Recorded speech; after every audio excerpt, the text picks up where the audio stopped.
কলকাতার পৌরসভার প্রশাসনের এই সিদ্ধারা ভেঙে গেছে। আরজিকরের কাদম্বিনীর বিচার চেয়ে ও মেয়রের কলকাতা পৌর সংস্থার ইঞ্জিনিয়ারদের বিরুদ্ধে অপমানজনক মন্তব্যের জেরে এবার মেয়র ফিরহাদ হাকিমের সিদ্ধারা নিয়ে বিক্ষোভে ফেটে পড়লেন কলকাতার পৌর সংস্থার ইঞ্জিনিয়াররা। গত 31শে আগস্ট টক টু মেয়র অনুষ্ঠানে ইঞ্জিনিয়ারদের বিরুদ্ধে টাকা তোলার অভিযোগ করেন মেয়র ফিরহাদ হাকিম। তারপরে ক্ষোভে ফেটে পড়েন পৌর ইঞ্জিনিয়াররা। তাই প্রতীকী সিদ্ধারা নিয়ে মেয়রের বিরুদ্ধে ক্ষোভ উগরে দেন তারা। তাদের অভিযোগ, আগে প্রশাসন নিজের মেরুদণ্ড সোজা করুক, তারপরে তারা ইঞ্জিনিয়ারদের বিরুদ্ধে কথা বলবেন। ইঞ্জিনিয়ারদেরকে পাবলিকলি হিউমিলেট করে আপনি দমিয়ে দিতে চাইছেন, এর বিরুদ্ধে আমরা রুখে দাঁড়িয়েছি। এটা হতে দেব না। সিদ্ধারা ডিজি থেকে শুরু করে নিচতলার ইঞ্জিনিয়ার সবার সোজা আছে, আপনার প্রশাসনের সিদ্ধারা সোজা করুন। কেএমসি ইঞ্জিনিয়ার্স অ্যান্ড অ্যালাইড সার্ভিসেসের সাধারণ সম্পাদক মানস সিনহা অভিযোগ করেন যে টক টু মেয়র অনুষ্ঠানে মেয়র সাধারণ মানুষের সামনে সামাজিক মাধ্যমে ইঞ্জিনিয়ারদের অপমান করেছেন। শুধু তাই নয়, তিনি আমাদের সম্মানহানি করেছেন বলে অভিযোগ তার।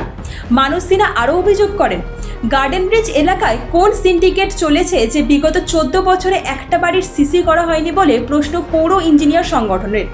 ইঞ্জিনিয়ারদের বলির পাঠা কেন এই 14 বছরে একটাও সিসি গার্ডেন নিচে নেই? কেন একটা বিল্ডিং এর সিসি কেন গার্ডেন নিচে নেই? মেয়র জবাব দিন। আপনি সিন্ডিকেটের হাতের বলি হবেন না, ইঞ্জিনিয়ারদের কোপ দেবেন না।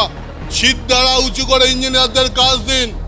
ইঞ্জিনিয়ারদেরকে পাবলিকলি হিউমিলেট করে আপনি দমিয়ে দিতে চাইছেন, এর বিরুদ্ধে আমরা রুখে দাঁড়িয়েছি। এদিন তারা হাতে মেয়রের সিদ্ধারা সোজা করার দাবিকে কেন্দ্র করে প্রতীকী মেরুদণ্ড নিয়ে বিক্ষোভ মিছিল করেন। বুধবার কলকাতা পৌর সংস্থার বিল্ডিংয়ের বিভাগের সামনে থেকে বিক্ষোভ মিছিল সংগঠিত করে সমস্ত বিভাগে ঘুরে ঘুরে বিক্ষোভ দেখান। মিছিল শেষে আবার কলকাতা পৌর সংস্থা বিল্ডিং বিভাগে অবস্থান করেন ইঞ্জিনিয়াররা। তারা এদিন আরজিকরের ঘটনায় কাদম্বিনীর বিচার চেয়ে দাবিতে ব্ল্যাক ব্যাচ পরে বিক্ষোভ মিছিলে সামিল হন কলকাতা পৌর সংস্থার বামপন্থী ইঞ্জিনিয়ারদের সংগঠন কেএমসি ইঞ্জিনিয়ার অ্যান্ড অ্যালাইড সার্ভিসেসের সদস্যরা। মেয়রের এই অসম্মানজনক কাজে উনি কাজ করুন, আমাদেরকে কেন বলি করছেন? আমাদের সামাজিক সম্মান রয়েছে। কারা কি করছেন সবাই জানেন, কলকাতার নাগরিকরা। আমাদের আলাদা করে বলে দিতে হবে না। ইঞ্জিনিয়াররা নিরাপত্তাহীনতায় ভুগছে, ইঞ্জিনিয়াররা পাবলিকলি হিউমিলেট হচ্ছে। এর জন্য ইঞ্জিনিয়াররা চাকরি করতে আসেনি। প্রত্যেকের সামাজিক সম্মান আছে, ডিজি থেকে কর্পোরেশনের একজন পিয়ন পর্যন্ত। নিশ্চিতভাবে ইঞ্জিনিয়াররা সেদিন কি করছিলেন? তাদের মেরুদণ্ডটা সোজা ছিল না কেন? টক টু মেয়ররা কেন বলেননি? একদিকে বলছেন নোটিশ দিতে, আর নোটিশ দিলে কাদের হৃদকম্প হচ্ছে?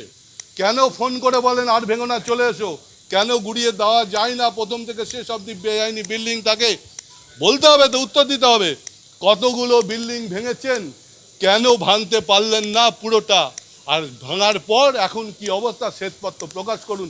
আমরা আছি আপনার সাথে, কলকাতার নাগরিক স্বার্থে কলকাতার মেয়রের সামনে আছি। কিন্তু প্রশাসকের ভূমিকার আড়ালে উনি যদি অন্য কিছু করেন, তার বিরুদ্ধে সিদ্ধারা সোজা করে ইঞ্জিনিয়াররা লড়াই করবেন।